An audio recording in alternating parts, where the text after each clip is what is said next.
Bismillah. Assalamualaikum warahmatullahi wabarakatuh. Innal hamdalillah nahmaduhu wa nasta'inuhu wa nastaghfiruh wa na'udzu billahi min shururi anfusina wa sayyiati a'malina. Man yahdihillahu fala mudilla lahu ومن يضلل فلا هادي له أشهد أن لا إله إلا الله وحده لا شريك له وأشهد أن محمدا عبده ورسوله اللهم صل وسلم وبارك وزد وأنعم على رسولك وعبدك محمد صلى الله عليه وسلم وعلى من سار على نهجه وتمسك بسنته إلى يوم الدين. قال الله تعالى في القرآن الكريم: يا أيها الذين آمنوا اتقوا الله حق تقاته ولا تموتن إلا وأنتم مسلمون. أما بعد، فيا أيها المسلمون جماعة صلاة المغرب رحمني ورحمكم الله، فإن أحسن الكلام كلام الله وخير الهدي هدي محمد صلى الله عليه وسلم وشر الأمور محدثاتها فإن كل محدثة بدعة وكل بدعة ضلالة وكل ضلالة في النار. نسأل الله السلامة والعافية. معاشر المسلمين إخواني وأخواتي في الدين رحمني ورحمكم الله. Kembali kita bersyukur kepada Allah Subhanahu wa taala dengan mengucapkan alhamdulillahirabbil alamin. Ucapan yang pertama kali diucapkan oleh ahlul jannah, oleh penghuni jannah, penghuni surga. Pertama kali mereka menginjakkan kaki mereka di surganya Allah, sebagaimana yang Allah sampaikan dalam Al-Quran dalam surah Az-Zumar. Allah mengatakan, wa qalu alhamdulillahilladzi sadaqana wa'dahu wa awrasana al-ardha wa natabawwa'u minal jannati haitsu nasha'. Yang artinya, kata Allah Subhanahu wa taala, mereka penduduk surga berkata, ketika mereka pertama kali masuk surga, mereka mengatakan alhamdulillah, segala pujian hanyalah milik Allah Subhanahu wa taala, alladzi sadaqana wa'dahu, yang telah membuktikan kepada kita janjinya, wa awrasana al-ardha, dan Allah wariskan kepada kita bumi surga ini, natabawwa'u minal jannah, supaya kita bisa tinggal di surga haitsu nasya', dengan melakukan apapun yang kita inginkan. Ini hadirin yang dimuliakan oleh Allah. Kemudian Allah mengakhiri ayat ini dengan firman-Nya, fa ni'ma ajrul 'amilin. Maka inilah balasan sebaik-baik dari orang-orang yang telah beramal ketika di dunia. Jadi kita harus senantiasa bersyukur kepada Allah, apalagi Allah telah memberikan kepada kita nikmat dunia yang terbesar bagi kita yang kita rasakan saat ini, nikmat ya beragama Islam, ini nikmat di dunia. Dan kita berharap kepada Allah, mudah-mudahan Allah memberikan kepada kita nikmat di akhirat berupa ridho Allah, surga Allah, dan bertemu dengan Allah Subhanahu wa taala. Karena dalam hadis qudsi Allah berfirman, man ahabba liqa'i Allahi ahabballahu liqa'ahu. Barang siapa yang rindu bertemu dengan Allah Subhanahu wa taala, maka Allah pun rindu, senang untuk bertemu dengan hamba tersebut. Maka ya, kita harus rindu bahwa itu yang Allah muliakan, bertemu dengan Allah Subhanahu wa ta'ala. Apalagi ya, kita akan memasuki bulan suci Ramadan. bulan yang mana Allah Azza wa Jalla berikan keberkahan yang sangat melimpah. Sebagaimana hadis yang sering kita bacakan, riwayat Imam Ahmad ya. Kata Rasulullah SAW, "Atakum syahrul Ramadan." Datang kepada kalian bulan Ramadan. Syahrul mubarakun, bulan yang penuh dengan keberkahan. Tuftahu fihi abwabul jannah. Dibukakan di bulan Ramadan itu pintu-pintu surga. Wa tughlaqu abwabul jahim, ditutup pintu-pintu neraka jahanam. Wa tughallu maradatus syayatin, dibelenggu para syaitan. Wa fihi lailatun, di dalam bulan Ramadan itu ada satu malam khairun min alfi syahrin, lebih baik daripada 1000 bulan. Faman hurima khairaha faqad hurim, barang siapa yang terhalang diharamkan untuk mendapatkan kebaikan di malam Lailatul Qadar tersebut, maka dialah orang-orang yang terhalangi untuk mendapatkan kebaikan yang banyak di sisi Allah Subhanahu wa taala. Untuk itu Bapak Ibu yang Allah muliakan, mulai dari malam hari ini kita sudah memikirkan apa persiapan yang akan kita persiapkan untuk menuju bulan suci Ramadan yang hanya tinggal beberapa hari lagi. Tidak sampai lagi sebulan Bapak Ibu. Maka untuk itu kita persiapkan, yang terpenting adalah mempersiapkan bekal iman. Karena dengan iman itulah yang akan menggerakkan kita untuk beramal. Sehingga Rasulullah dalam hadis sahih Muslim ya, dari sahabat Abu Hurairah mengatakan, "Man shoma Ramadan imanan wa ihtisaban." Barang siapa yang berpuasa di bulan Ramadan, Rasul katakan dulu dengan keimanan. Karena iman inilah yang nanti bisa menyemangati kita. Tapi kalau kita kendor imannya Pak, malas baca Quran, malas sholat sunnah, ya kan? Bahkan lebih senang main HP. Ini Bapak Ibu yang dimuliakan oleh Allah. Ya, habis waktu kita. Jangan sampai HP mengganggu kekhusyuan ibadah kita kelak Bapak Ibu ketika di bulan suci Ramadan. Iya. Karena saya rasakan HP ini luar biasa. Enggak tahu main-main apa ya Pak ya. Enggak tahu lah jam 11. Ya, main HP.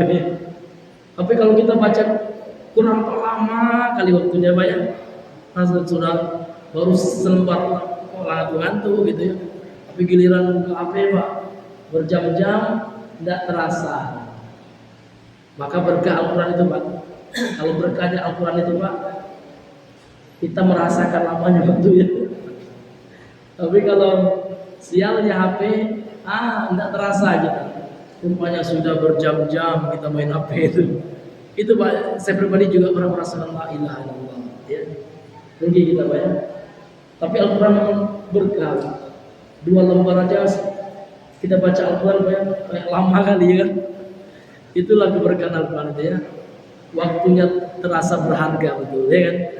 Maka itu Pak, mari kita persiapkan iman kita, ilmu kita untuk menghadapi bulan yang lebih baik malamnya, 1 malam di bulan itu daripada ibadah 1000 bulan.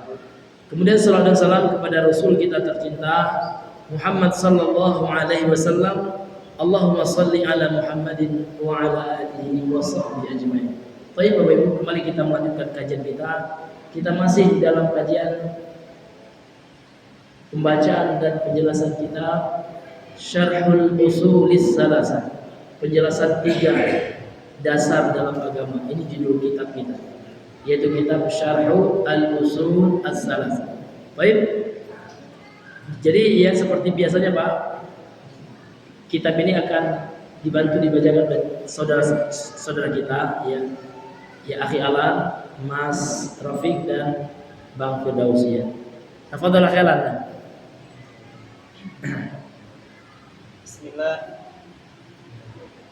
Qala syarih hafizahullah ta'ala amma an tuqama fiha awthanun tu'badu min dunillahi wa hadhihi laysat masajidah, hadhihi masyahidu syirkin wa in sammaha ahluha masajidah li anna Allah yaqulu wa annal masajida lillah ay la li ghairihi wa li annal masajida hiya mahallu ijtima'i an-nasi. hiya mahallu ijtima'in nasi wa talaqi Wa talaqihim. wa talaqihum Wa talaqihim. fayajibu an takuna tahiratan minasyirki wal bid'ah wal khurafati lianna an-nasa yatalaqqawna fiha al-ilma wal ibadata. Ya, fa idza wajadu itu. Faiza wajadu fil masajidi syai'an minasyirki wal khurafati ta'atharu bidzalika wa nasharuhu fil ardi fayajibu an takuna al masajidu mutahharatan minasyirki wa a'zamuhal masjidul haramu kama amarallahu jalla wa ala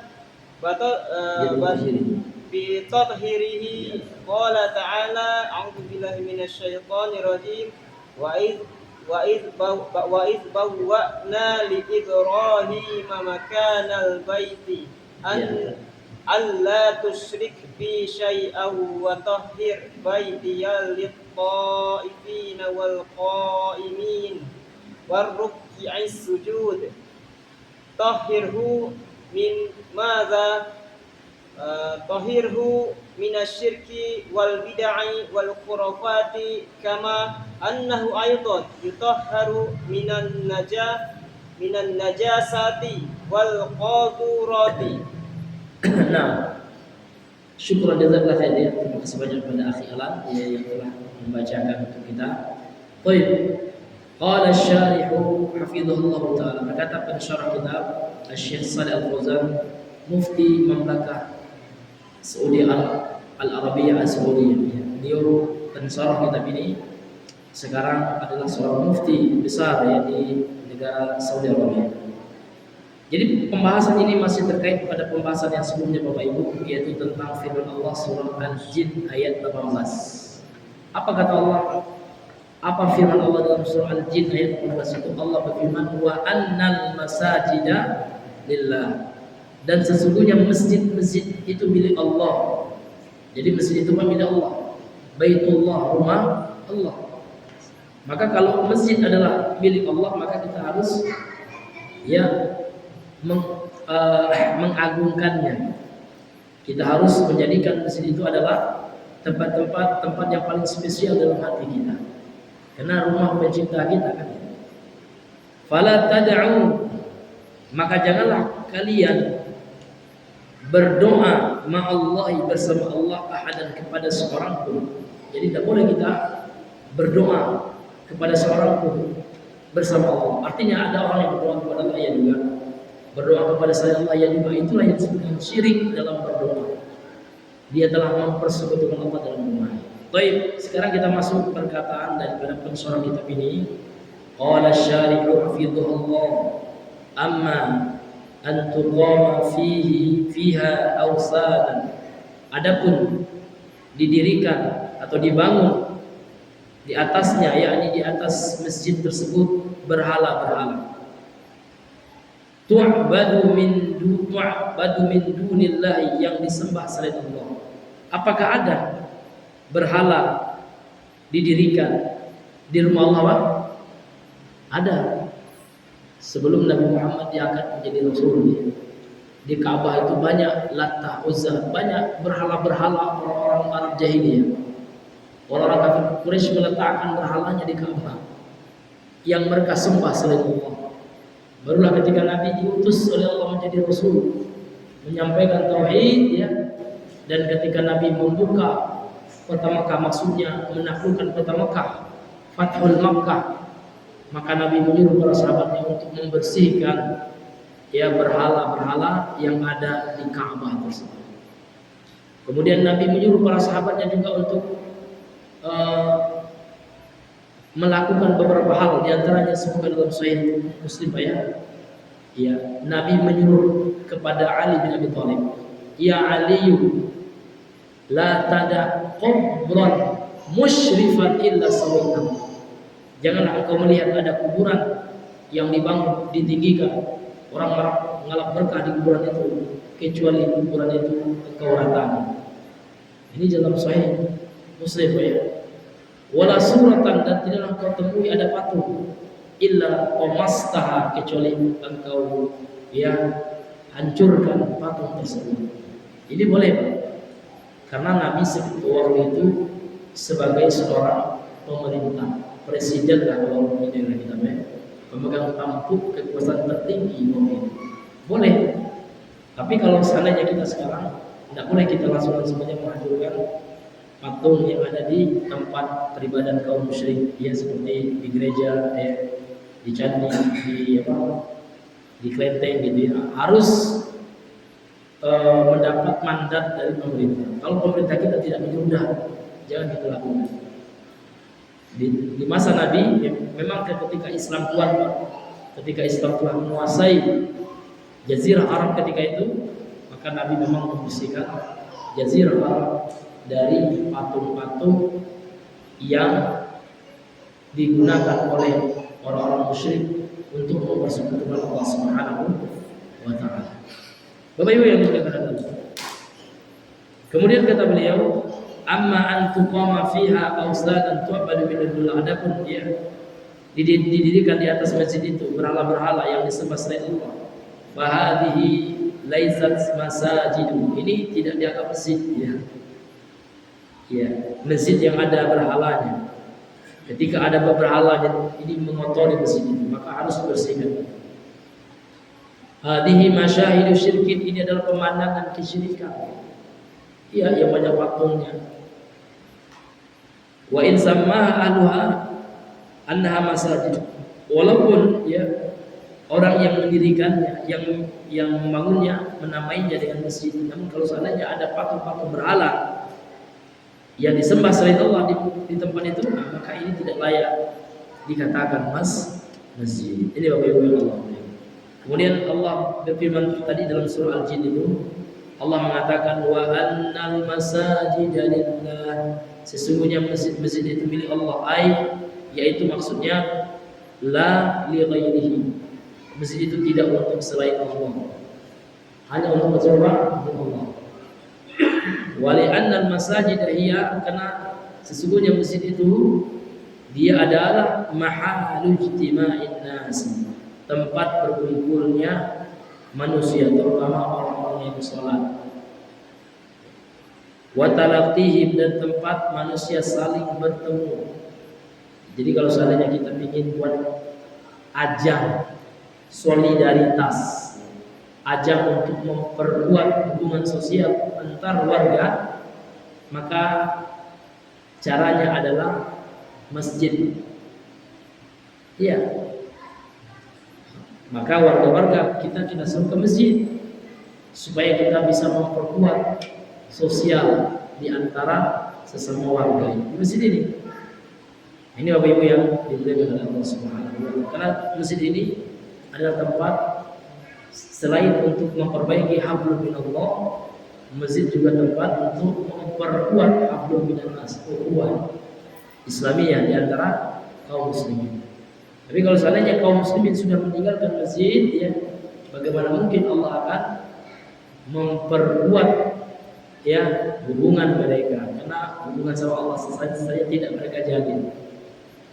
Ini Bapak Ibu yang dimuliakan oleh Allah Azza wa Jalla. Maka di masa Nabi, masjid ini tempat ajang untuk memperkuat ukhuwah Islamiyah, tali persaudaraan antara kaum muslimin. Masjid, bukan di warung teh, ya. Di warung teh itu boleh sesekali saja, namun ajang untuk atau tempat untuk memperkuat hubungan sosial kaum muslimin adalah di masjid. Itu sebenarnya dirinya Allah mulia. Makanya di sini beliau mengatakan karena masjid itu adalah tempat yang mulia, rumah Allah, maka kata beliau fayajibu an takuna tahiratan minasy, maka wajib masjid itu bersih dari unsur-unsur kesyirikan. Ada orang minta kepada selain Allah, atau membuat patung atau gambar-gambar makhluk bernyawa di masjid. Ini dia tidak dibenarkan adanya Allah. Fayajib an takuna tahiratan minasyirki wal bid'ah. Kemudian masjid juga harus bersih dari bid'ah-bid'ah wal khurafati, dan keyakinan-keyakinan khurafat, tahayul. Li'anna an-nasa yatalaqawna fiha al-ilma, karena di masjid itu tempat manusia menuntut ilmu, mendapatkan ilmu agama, wal ibadata, untuk beribadah. Fa idza wajadu, maka apabila mereka mendapati fil masajid syai'an, mereka mendapati dalam masjid itu ada sesuatu minasyirki, dari perbuatan syirik, wal khurafati, dan dari perbuatan khurafat, ta'atsaru bidzalika, maka mereka akan terpengaruh oleh itu ya. Saya pernah salah sholat Pak ya. Sekali sholat rupanya masuk masjid Syiah. Di pintu masjidnya besar kali Pak, gambar manusia Khomeini ya. Sudah terlanjur sholat, udahlah gitu ya. Jadi hati-hati juga kita melihat ya, masjid. Ini hadirin yang Allah muliakan. Gambarnya besar sekali, waktu itu di Sona ya. Karena Sona itu termasuk tempat banyak pemeluk Syiah di Yaman, itu di Sona. Sona itu bekas ibu kota Yaman sebelum terjadi pemberontakan Husi. Jadi di Yaman itu ada kabilah atau suku banyak menganut Syiah, namanya Husi ya, jamaknya Hawatha, kalau orang Yaman bilang Hawatha ya. Ya. Jadi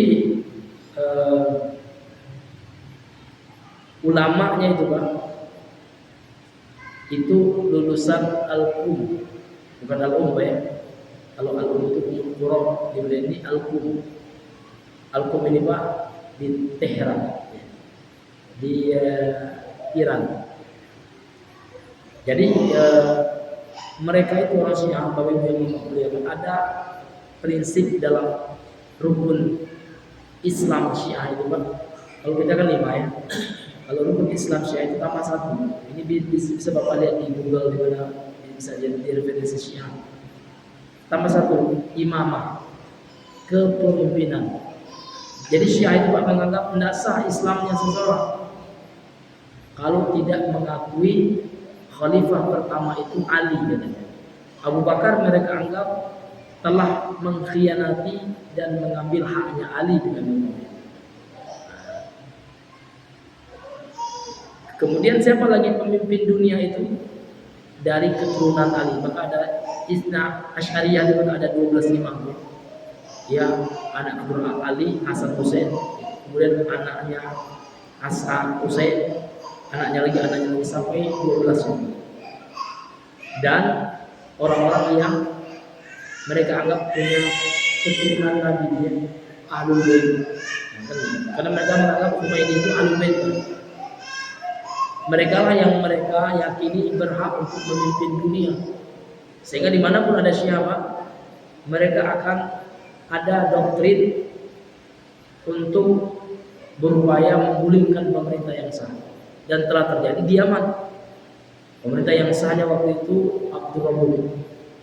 Setelah Ali Abdul Saleh itu lengser ya, naik Abdul Rabbul ini di lengser lagi oleh Syiah, dia mau dibunuh, kabur dia ke Arab Saudi. Maka Arab Saudi waktu itu dituduh dipriming oleh orang Syiah yang menyerang Yaman. Padahal enggak. Arab Saudi waktu itu dia membantu pemerintah yang sah, yang waktu itu minta perlindungan kepada Arab Saudi. Dan negara-negara Teluk, beberapa negara itu ikut waktu itu ya, dalam membendung pemberontakan yang dilakukan Indonesia. Dan orang Yaman itu sendiri perang untuk mempertahankan daerah mereka dari ekspansi Syiah ini. Nah ini Bapak Ibu yang Allah muliakan. Maka Syiah itu Pak luar biasa. Syiah itu ya menganggap bahwasanya menumpahkan darah ahlu sunnah itu tiket menuju surga. Ya, jadi kalau Syiah bisa membunuh kita yang bukan Syiah, ini tiket menuju surga. Nauzubillahi, ini bukan omong ya, bukan omong doang enggak. Ini ada referensinya dari data-data dari kitab-kitab induknya Syiah itu. Ini Bapak Ibu yang dimuliakan oleh Allah Subhanahu wa taala. Sehingga Pak Syiah itu ya banyak kekejaman-kekejaman yang luar biasa. Kalau Bapak baca tentang kekejaman Syiah di Suriah, Pak, ketika masih dipimpin oleh Bashar Assad, itu luar biasa. Apalagi Syiah yang dianut oleh Bashar Assad itu Syiah Nusairyah. Syiah Nusairyah itu Pak, dia mempertuhankan pemimpinnya. Jadi Bashar Assad itu dianggap jadi Tuhan, wakil Tuhannya. Karena ada di video dulu tuh ya, ada orang Suriah yang dipaksa untuk sujud kepada fotonya Bashar Assad, kalau tidak dibunuh. Luar biasa waktu itu Pak ya, kekejaman Bashar Assad. Dan sekarang alhamdulillah tumbang kuasanya, kabur dia ke Rusia. Nah ini Bapak Ibu yang, karena memang secara politik dunia Pak, Syiah atau Iran gitu ya, Cina gitu ya, Rusia kan punya klan lagi kan gitu ya, istilahnya punya blok lagi gitu ya. Blok timur Pak ya, kalau Amerika dan sebelumnya blok barat kan gitu. Nah, kalau Indonesia non blok kita kan gitu, negara kita tidak berpihak kemana pun. Kalau kita baca sedikit tentang geopolitik, ini Bapak Ibu yang Allah. Kembali kita kepada pembahasan kita. Maka kalau ada kesyirikan di masjid Pak, dikhawatirkan orang di masjid itu akan terpengaruh dengan unsur kesyirikan itu. Bahkan yang paling parah, mereka akan menyebarkan syirik itu pula kan gitu kan. Wa nasyaruhu fil ardi, mereka akan sebarkan itu di permukaan bumi. Fayajibu, maka kata beliau, maka wajib hukumnya antakunal masajidu, ya hendaknya masjid itu menjadi mutahharatan, tersucikan atau disucikan, minasyirki, dari perbuatan syirik. Tidak boleh ya di masjid ada unsur-unsur perbuatan syirik. Apalagi sekarang Pak, alhamdulillah, semenjak banyaknya liberal ya, paham plural gitu ya, yang menyebabkan orang muda ya, ada orang yang ngerayain Natal di masjid. Alhamdulillah, ini jelas sekali membawa kesyirikan ke dalam masjid. Masa Natal di masjid? Natal itu apa sih? Natal itu Pak, perayaan hari ulang tahun anak Tuhan. Ya, karena orang Kristen itu Pak meyakini Trinitas. Ada 3 entitas Tuhan gitu. Yang pertama Tuhan Bapa di surga. Yang kedua Roh Kudus. Yang ketiga Tuhan Anak Yesus Christ katanya. Itu yang kita rayakan. Jadi kalau umat Islam merayakan Natal sama dengan mereka ikut merayakan anak Tuhan, naudzubillah. Tentu ini kesyirikan, ya. Syirik di atas kesyirikan yang ada. Naudzubillah min dzalik. Fadhal Mas, kita lanjutkan. Iya. Fadhal Mas. Iya. Ya. Fadhal Mas. Qala syarih hafizahullah ta'ala wa qawluhu ta'ala fala tad'u. Udah, itu udah. Tolong akhirat. Itu udah. Belum ya Ustaz, tadi Faiza baca itu belum Ustaz. Oh, nama. Apa? Iya, baik. Oh iya, antum sampai pagi ini. Baik ya, ini ada yang belum kita baca ya. Kemudian ya, Bapak Ibu yang diberikan oleh Allah Subhanahu wa taala, wa a'dhamuha al-masjidul haram, dan masjid yang paling agung di sisi Allah itu masjid apa? Al-Masjidul Haram, itu masjid yang paling azim, yang paling agung di sisi Allah. Kama amara Allah, sebagaimana Allah telah memerintahkan Jalla wa Ala bi tathhirihi, untuk mensucikannya. Jadi dalam Al-Qur'an Pak, Allah secara tegas, secara ya sharih, jelas memerintahkan ya orang-orang untuk mensucikan Masjidil Haram, karena itu masjid yang paling suci di muka bumi ini. Yang kedua Masjid Aqsa, yang ketiga Masjid Nabawi. Ini hadirin Allah muliakan. Wa a'dhamuha al-Masjidul Haram, masjid yang paling agung insyaallah adalah Masjidil Haram. Kama amara Allah Jalla wa ala bi tathhiri, sebagaimana Allah Azza Jalla wa ala memerintahkan untuk mensucikannya. Allah berfirman dalam surah Al-Hajj, wa id bawwa'na li Ibrahim. Bawwa'na di antara maknanya ya wa id banaina, dan tinggallah ketika kami telah membangunkan li Ibrahim, bagi Nabi Ibrahim. Apa yang Allah bangunkan untuk Nabi Ibrahim? Maka anal bait, tempat rumah ibadah. Allah tusyrik bihi syai'an, janganlah engkau wahai Ibrahim apa? Jadi ketika Nabi siap, Allah siap membangun rumah, menyiapkan rumah bagi Nabi Ibrahim untuk ibadah, Allah mengatakan kepada Nabi Ibrahim ketika itu, Allah tusyrik, janganlah engkau berbuat syirik bihi syai'an, denganku sedikit pun wahai Ibrahim.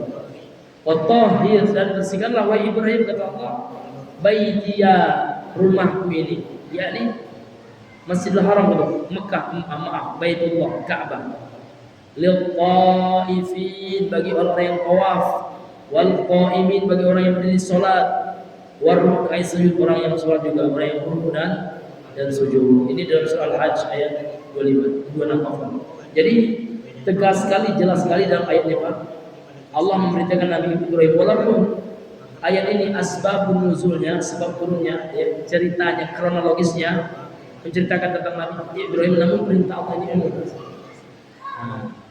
Karena dalam kaidah tafsir Pak, dijelaskan oleh ulama dalam usul tafsir, pelajaran yang kita ambil dalam Al-Quran itu berdasarkan keumuman lafaz. Ini lafaznya umum ya, bukan berdasarkan sebab khususnya, enggak. Walaupun sebab kronologisnya kan Nabi Ibrahim yang Allah perintahkan, walaupun yang Allah perintahkan di sini Nabi Ibrahim, namun secara umum Allah juga memerintahkan kepada seluruh kaum muslimin. Untuk apa Pak? Untuk tidak mempersekutukan Allah di rumah Allah ini. Kemudian yang kedua, untuk membersihkan, mensucikan rumah Allah itu, supaya orang yang tawaf senang, bersih, ya kan? Dan walaupun Pak, ayat ini untuk Masjidil Haram, namun secara umum ayat ini juga untuk rumah Allah yang ada di muka bumi. Jadi ayat ini juga memberikan pelajaran kepada kita, terutama membersihkan masjid. Jangan kita merasa berat Pak. Di zaman Nabi Pak, ada seorang wanita hitam, imro'atun sauda, tapi gemar membersihkan masjid. Ketika meninggal wanita ini, Nabi tidak sempat menyolatkannya. Akhirnya Nabi bilang kepada sahabat, dullani ila qabriyah, tunjukkan aku ke kuburan wanita ini. Karena wanita ini walaupun wanita yang tidak dikenal gitu ya, bukan seorang wanita kaya, bukan juga seorang wanita yang banyak ilmunya, enggak, bukan juga wanita yang ahli ibadah, enggak. Dia hanya punya amal suka membersihkan masjid. Karena itu Pak, ketika meninggal wanita ini, Nabi tidak sempat menyolatkannya. Ketika itu Nabi minta kepada sahabat menunjukkan kuburnya, di sana kuburnya. Akhirnya pergilah Nabi ke kuburnya dan Nabi menyolatkan sholat jenazah ya, untuk wanita ini, sholat gaib namanya. Sholat gaib itu Pak, sholat jenazah yang dilakukan setelah orang yang meninggal dikuburkan, atau ketika orang yang meninggal itu tidak diketahui di mana mayatnya, itu bisa kita lakukan sholatul ghaib namanya. Jadi kata ulama ketika menjelaskan hadis ini tentang Nabi mensolatkan jenazah wanita ini menunjukkan keutamaan orang-orang yang memakmurkan, membersihkan masjid. Ya, maka kita jangan minder kita mengurus masjid ya. Jangan kita tolak-tolakan. Ada sebagian teman udah tersinggung dikit dan mulai lagi mengurus masjid, ya, disinggung dengan manusia. Jangan kita mengurus masjid karena Allah. Iya, bukan karena tidak enak sama kawan ini, tidak enak sama pada itu, tersinggung dikit dengan kawan sama dia kayak manggo, kata orang Jawa. Manggo atau apa Pak? Kalau bahasa Jambinya Pak? Ngambek. Iya. Itulah teman kita itu ya, Masya Allah. Ngambek pula ya.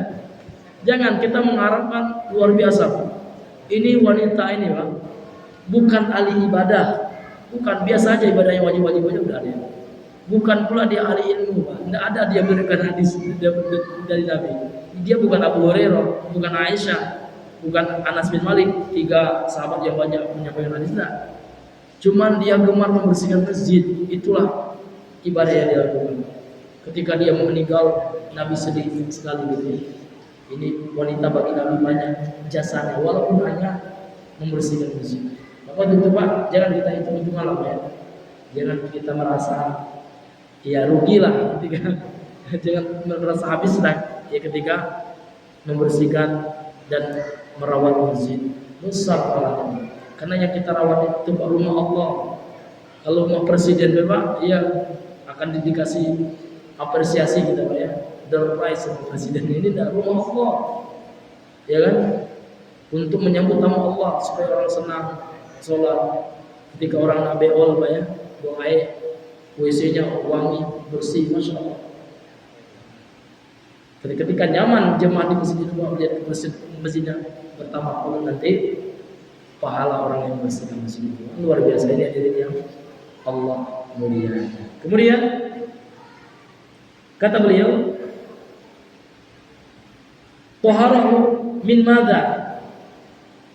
Nabi Ibrahim mensucikan Masjidil Haram itu dari apa gitu.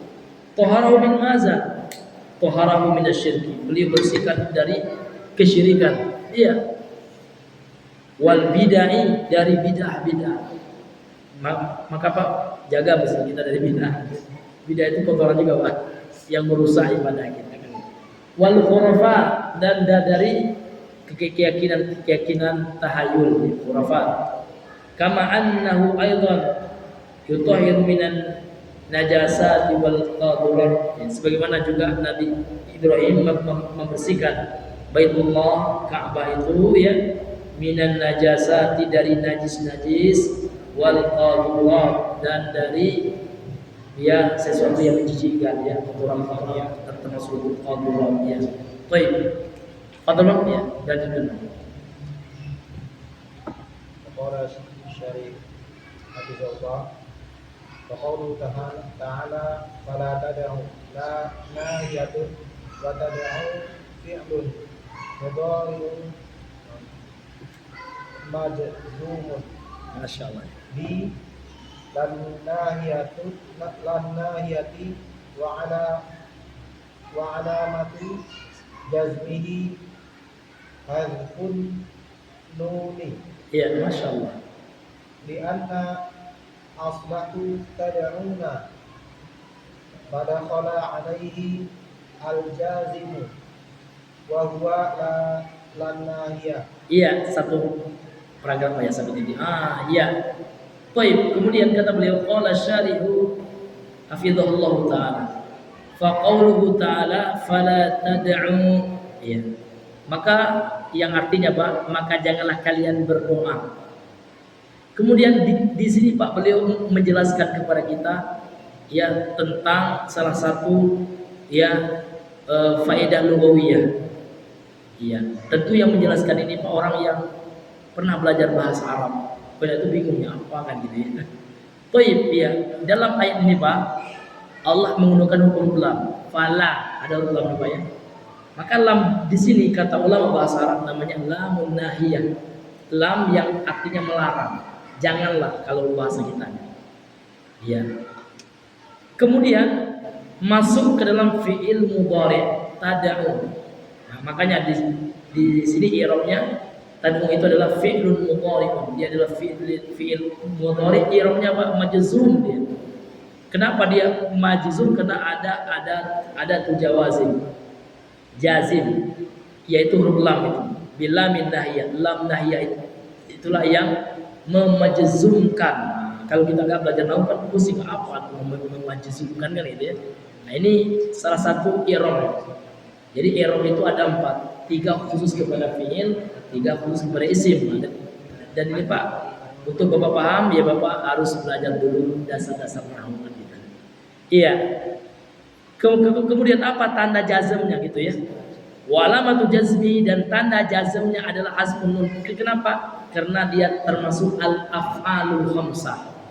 Karena al-af'alul khamsah itu Pak, ketika dia majzum tanda jazmnya dengan bihazfin nun, dengan dihilangkan huruf nunnya. Asalnya nih Pak, tad'una ya. Tad'una. Masuk lam ya. Ada tuh jazm ya. Jadi tad'u, dihapus nunnya. Karena memang tanda jazmnya dengan menghilangkan huruf nunnya. Maka di sini dikatakan oleh beliau li'anna aslahu, karena asalnya adalah tad'una. Masuk huruf lam menjadi tad'u, hilang nunnya. Kenapa hilang nunnya Ustaz? Iya, karena itulah tanda jazmnya, karena dia majzum kan gitu. Pada khala alil jazim, maka telah masuk kepadanya amil jazm ya. Mana amil jazmnya Pak? Wa huwa la an-nahiyah. Dia adalah huruf la nahiyah. La yang ada di huruf sebelum fi'il mudhari itu. Yaitu kata fa'la, la itulah nahiyah. Maka tad'u adalah fi'lun mudhari'un majzumun ya. Wa alamatu jazmihi bi hasbi harfin nun, kan gitu. Tanda jazmnya dengan menghilangkan huruf nun ya. Tapi kalau Bapak tidak paham juga tidak apa-apa juga Pak ya. Ya karena ini memang khusus pembahasan tentang dari sisi bahasa Arab. Insyaallah kalau Bapak yang mau Pak, Bapak ikut belajar bahasa Arab ya, belajar dasar-dasar nahwu, insyaallah paham ini ya. Karena ini termasuk dasar sekali dalam bahasa Arab. Ini Bapak Ibu yang dimuliakan Allah. Sekarang kita lanjutkan ya. Pada Mas Dan. Bismillahirrahmanirrahim.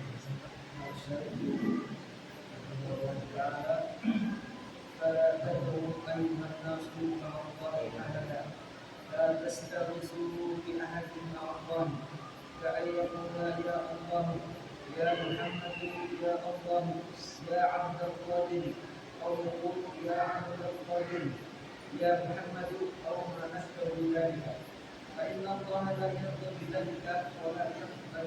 Iya.